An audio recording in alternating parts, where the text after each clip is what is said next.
Lunch করার পর হঠাৎ ঘুম পায়, অফিসে বসে চোখ বন্ধ হয়ে আসছে।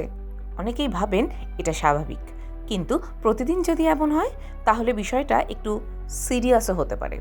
চিকিৎসকদের মতে এই খাওয়ার পর ঝিমুনি শুধু ক্লান্তি নয়, এটা শরীরের ভেতরের কিছু পরিবর্তনের ইঙ্গিত। এদেশের বিশিষ্ট ডায়াবেটোলজিস্ট ডক্টর ডি মোহন বলেছেন, খাওয়ার পর ঘুম পাওয়া আসলে নির্ভর করে আপনার শরীর কিভাবে খাবার হজম করছে, হরমোনের ভারসাম্য বজায় রাখছে এবং রক্তে শর্করার মাত্রা নিয়ন্ত্রণ করছে তার ওপর। খাওয়ার পর একটু রিল্যাক্স লাগা স্বাভাবিক, কিন্তু যদি প্রতিদিনই অতিরিক্ত ঘুম, ক্লান্তি বা মনোযোগের সমস্যা হয় তাহলে সেটাকে অবহেলা করা উচিত নয়, কারণ এটা হতে পারে ব্লাড সুগার ইমব্যালেন্সের প্রাথমিক লক্ষণ। কিন্তু কেন এমন হয়? খাওয়ার পর শরীরের ভেতরে একটা স্বাভাবিক প্রক্রিয়া শুরু হয়। হজমের জন্য পাকস্থলী ও অন্ত্রে রক্ত প্রবাহ বেড়ে যায়, ফলে সাময়িকভাবে মস্তিষ্কে রক্ত একটু কম পৌঁছায়, আর তখনই আসে সেই চেনা ঝিমুনি। আরও একটা বড় কারণ অতিরিক্ত খাওয়া, বিশেষ করে সাদা ভাত, মিষ্টি, ভাজাভুজি এই ধরনের খাবার বেশি হলে রক্তে শর্করা হঠাৎ করে বেড়ে যায়।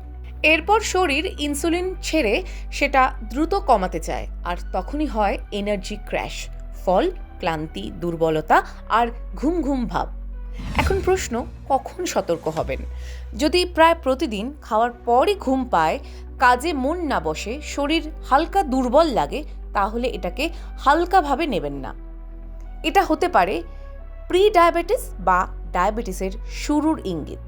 তাহলে সমাধান কি?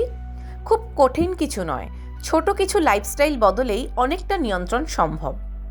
একসঙ্গে বেশি না খেয়ে অল্প অল্প করে খান, খাবারে প্রোটিন ও সবজি বাড়ান, মিষ্টি ও রিফাইন্ড কার্বোহাইড্রেট কমান, খাওয়ার পর 10 থেকে 15 মিনিট হাঁটুন, পর্যাপ্ত ঘুম ও নিয়মিত শরীরচর্চা করুন।